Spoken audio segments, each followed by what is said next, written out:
Nigeria is responsible for 90% of all Christian persecution deaths worldwide in the last 5 years.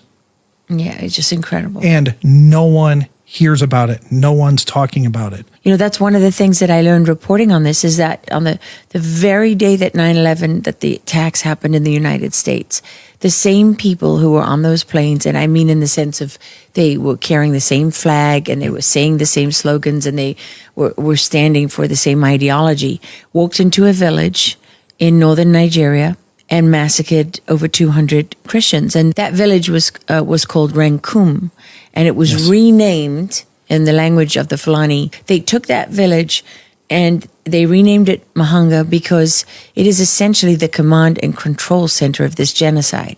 The interesting part is that the Nigerian government knows it. The U.S. government should know it, and if they're paying attention, I hope they know it now. But this is where the majority of terror attacks are staged and launched from. And like I said, everybody in Nigeria knows where it's coming from. They see the terrorists coming in and out of Mahanga.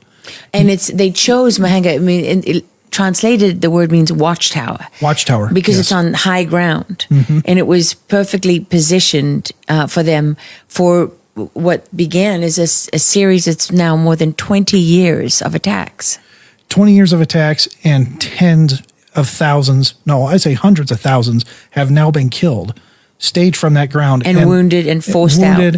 Now, let's talk about the people that are still alive. They're now in camps called IDP camps, which stands for internally displaced person.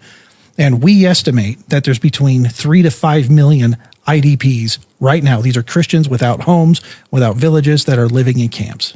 These are people who've been robbed of everything they had, who've been forced off their land. The Nigerian government won't even acknowledge their existence. No, they won't acknowledge their existence, and this it's a double-edged sword.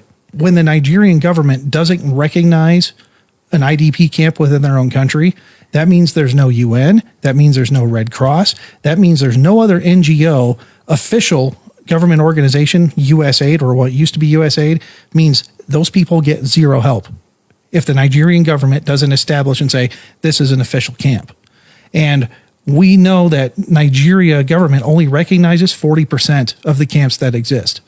So that means 60% of these millions of IDPs get zero help from the outside world.